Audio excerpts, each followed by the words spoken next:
Hello everyone, and welcome back to my doll collecting channel.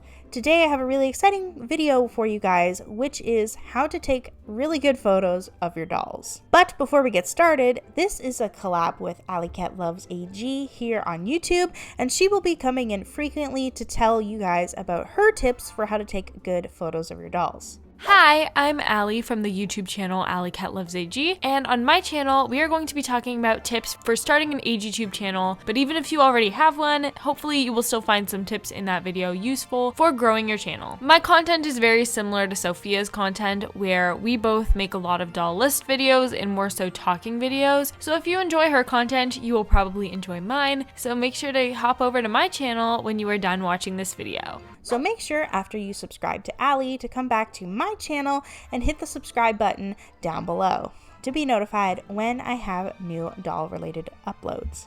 Also make sure to follow me on Instagram because I post more photos of my dolls over there. So first we're going to be discussing the equipment we use for taking our photos. I personally use a Canon Rebel T7i or my phone, which is an Android A50. Then for lighting, I use softbox lighting, umbrella lighting, and I don't know the proper word for this, but I believe it's called reverse umbrella lighting, and backdrops, including a green screen, but that's more for videos than it is photos. So the equipment that I use when taking my photos is my camera, which is a Canon EOS Rebel T6, which I do hope to upgrade somewhat soon as I've had it for a few years, and the lens I usually use is a Canon 50mm 1.8 lens. It's great for portrait shots. When I take indoor photos, I use my umbrella lights, which I got from Amazon, and they're from a brand called eMart. For indoor photos, once again, the backdrops I usually use are actually just really cheap poster boards from the dollar store. It's about 50 cents to $1 per poster board, and it's great for solid colored backgrounds. Another background that I have for photos and I use in my videos a lot is actually a piece of foam board that I put a really pretty contact paper on to make a backdrop.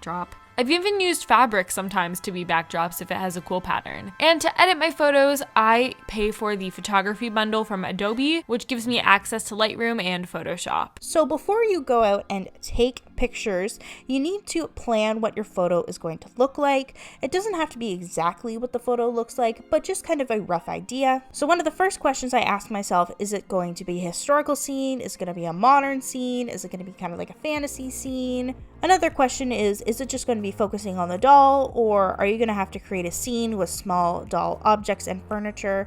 The third question you need to ask yourself when you're planning to take doll photos is, do you have an Instagram theme?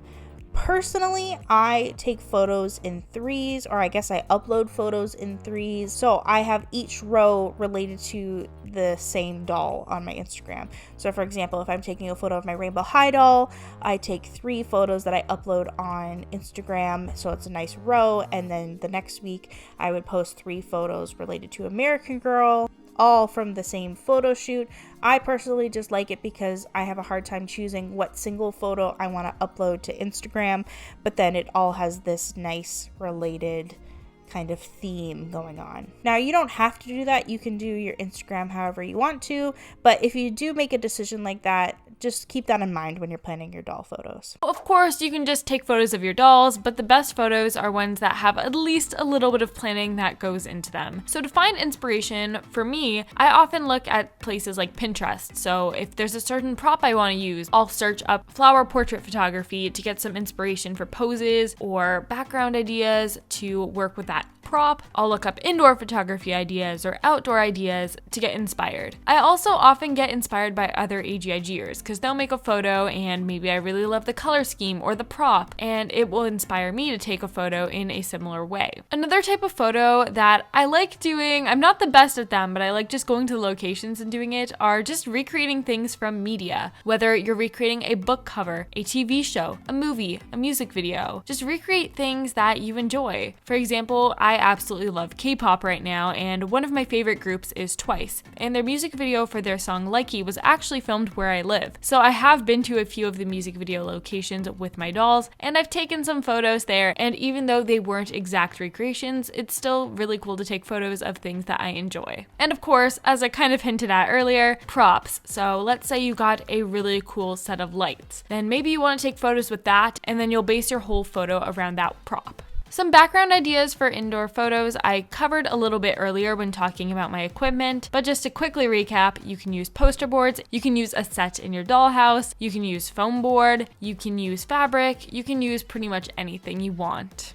One of the pros of using a digital camera or a DSLR is that it is easier to put into focus, but your phone is small and can be brought anywhere. It is also better if you're shy to bring your phone because it is less obvious than a large camera. So I'm going to talk about how to take photos in public, as some of my favorite photos have been ones I've taken in public, but they can be a bit scary to do. Actually, yesterday I went in public to take doll photos and I was utterly terrified, but I will share with you guys my tips to help me be less terrified when taking photos in public. My first tip is bring a friend, bonus points if it is an AGIGer, because then if you feel super awkward, you can share the awkwardness, the embarrassment, and the interactions. Like one time I was taking photos with AG Jitters, and we had a few interactions with people when they saw our dolls. One was super positive, one was a bit weirder on that side, but having a friend there definitely helps make it easier. One benefit of the current situation of the world is that a lot of people wear masks, and when you are wearing a mask, it's a lot harder for people to tell who you are. So if you're so embarrassed about seeing somebody you know in public, which is definitely one of my biggest fears, when I'm wearing my mask outside to take photos, I feel a lot more confident as nobody knows who I am. Try not to make a big scene when you take your photos either. So if you act super duper nervous, then people might stare a bit more than if you just quickly feel confident, get in, take your photos, and then put the doll away. But my biggest tip for taking photos in public is if you are going on vacation or somewhere a bit further from where you live, that is where you want to take photos in public. I went to Toronto in 2019 and I took photos in the middle of downtown, right next to the CN Tower, which is a huge tourist attraction. I don't really know anyone in Toronto, so I was able to take photos right in the middle of downtown. Yes, I was still scared about people staring and things like that, but at least I knew that I wouldn't run into anybody that I knew. So one of the most important things to note when taking photos outside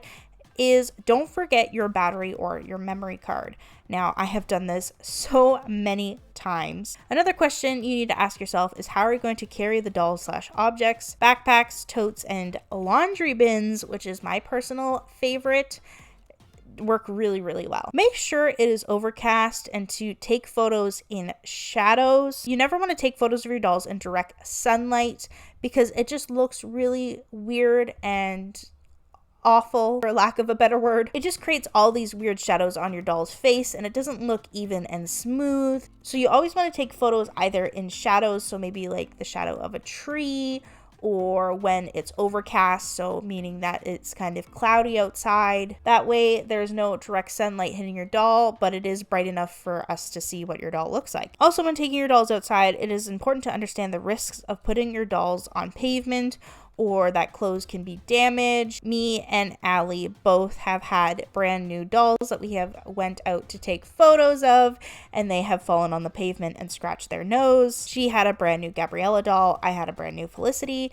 Both of us had very traumatic experiences with that. You also need to understand that some dolls are good with water and others are not. American Girl dolls are definitely not good with water because they have soft bodies and they have stuffing inside their torsos, so getting that wet would not be good. Also, their eyes, if you got their eyes wet or if you got sand in their eyes, it would prevent them from blinking or closing their eyes. Just could damage a lot of the mechanisms of the doll. However, other dolls like Barbie or Rainbow High or maybe like Monster High would be better around water because they're all solid plastic and they could dry very easily. So be very careful when you're taking a doll somewhere like the beach or around a pool that they, don't get wet. So there has been situations where I've been out and about and I've had to run back to my house because it started thunderstorming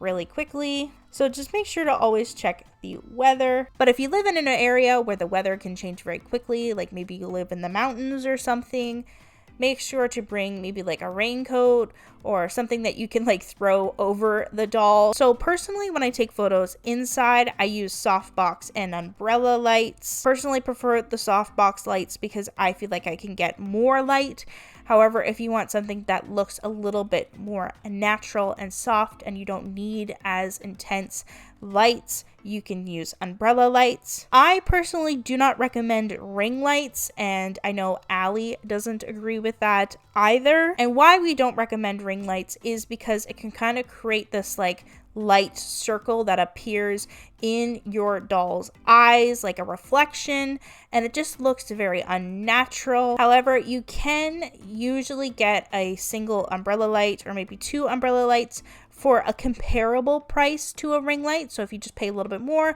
or sometimes the exact same as a good quality ring light, you can get an umbrella lights, and it just looks way more natural. When you're taking indoor photos, I strongly recommend getting some artificial lights, especially if you like taking your photos at night or when it's gloomy. So softbox and umbrella lights are the best for this. Ring lights are better for filming videos, but if you're trying to take a photo with a ring light, the ring will just reflect in the doll's eyes and they'll have a circle in them, which isn't the cutest look for taking photos. Another tip that I have for taking doll photos is to be mindful of your colors and the color wheel. So there are different color schemes that you can do for photos. You can do a monochromatic photo where your background and then the doll's clothing and even your props are all the same color. You can also do contrasting colors on the color wheel, such as having a green background with purple clothing, but just try and make sure that your colors don't clash too much. Also, take multiple photos. This isn't just a tip for taking photos inside, but outdoors as well, because one might be out of focus, or maybe the angle is slightly different in a way that you like more.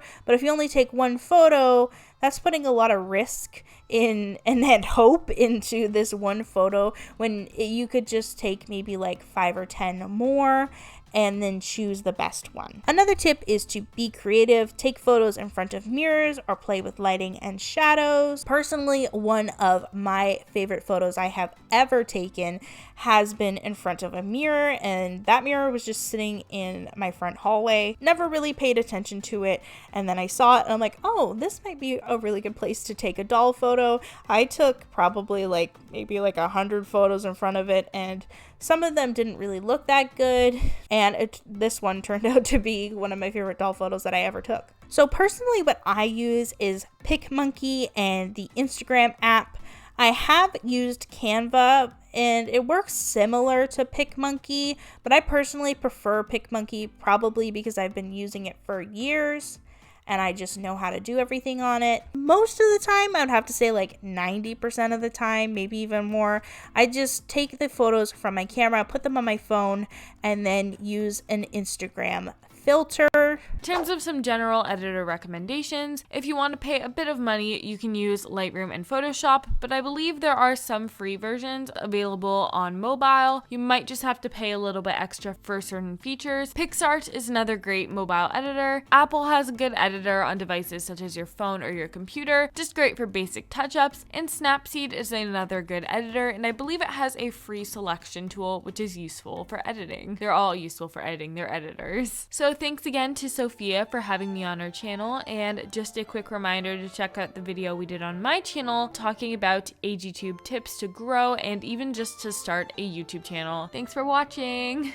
So that is all me and Alleycat Loves AG's photography tips for how to take photos of your dolls. If you like this video, make sure to please give it a big thumbs up. Also, make sure to go over to Alleycat Loves AG's channel and make sure to subscribe to her and then subscribe to me, because we both post videos about our dolls frequently. And I think that's it for today. Thank you guys so much for watching. If you have any of your own photography tips, make sure to leave them in the comment section below, and I will see you guys next time.